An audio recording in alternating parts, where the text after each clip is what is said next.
Assalamualaikum warahmatullahi wabarakatuh. Perkenalkan saya Hanum April Maulidina dengan NIM 1233043 dari kelas RC. Pada video ini saya akan mempresentasikan reproduksi simulasi proses pemisahan N-butanol dari campuran ABE menggunakan perangkat lunak Aspen Plus berdasarkan jurnal yang telah saya pilih.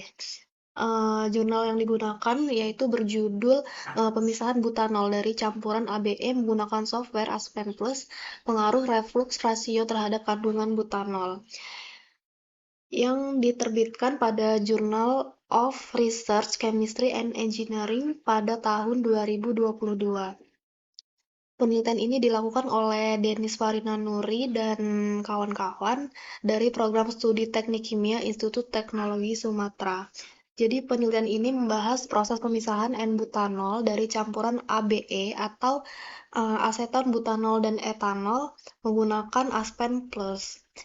Kemudian campuran ABE merupakan hasil fermentasi mengandung aseton, butanol, etanol, dan juga air. Salah satu kendala utama dari proses ini adalah pemisahan butanol dari campuran hasil fermentasi karena adanya air dan komponen lain yang menyebabkan proses pemurnian menjadi lebih sulit.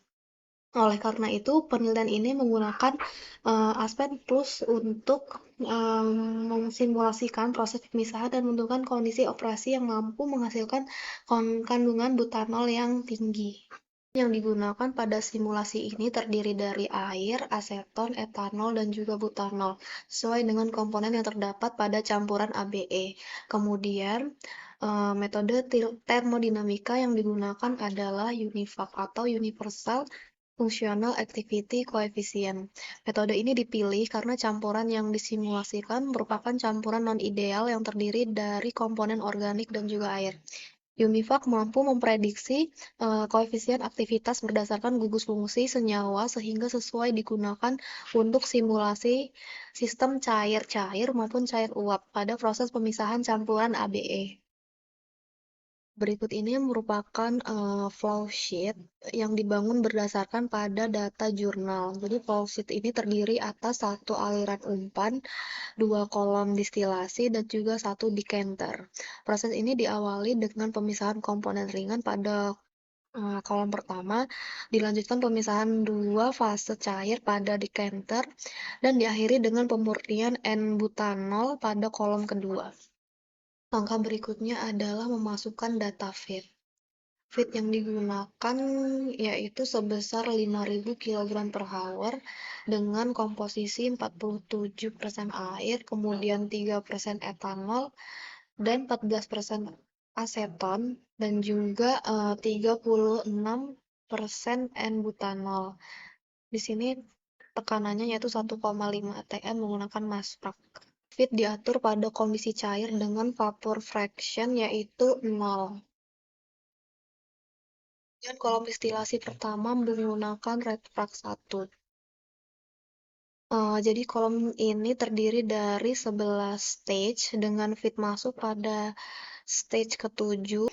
Tekanan operasinya yaitu 1,5 atm dan reflux rasionya yaitu 5. Jadi, fungsi dari kolom ini adalah memisahkan komponen ringan seperti aseton, etanol, dan produk atas, sementara campuran kaya N-butanol dan air keluar sebagai produk bawah. Kemudian produk bawah dari kolom pertama dialirkan menuju decanter.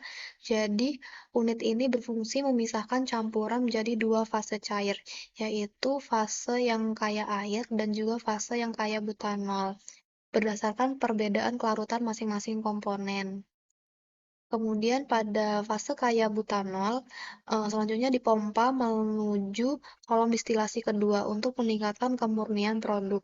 Nah, jadi pada kolom kedua ini terdiri dari 5 stage dengan feed masuk pada stage ke-4 dengan tekanan 2 atm dengan reflux rasio sebesar 5. Untuk memperoleh hasil yang mendekati data jurnal digunakan liquid bottom rate sebesar 1.340 kg per jam. Setelah simulasi dijalankan dan berhasil konvergen, selanjutnya dilakukan analisis hasil pada setiap stream utama dan dibandingkan dengan data yang terdapat pada jurnal. Jadi pada stream feed, laju alir total umpan sebesar 5.000 kg per jam dengan kandungan N-butanol sebesar 1.800 kg per jam atau 36% dari massa. Selanjutnya pada stream BW yang merupakan aliran bawah dari kolom distilasi pertama diperoleh kandungan N-butanol sebesar 1.786,44 kg per jam. Jadi nilai ini sangat mendekati hasil di jurnal, yaitu 1.789,61 kg per jam. Hal ini menunjukkan bahwa sebagian besar N-butanol berhasil dipertahankan pada produk bawah kolom pertama.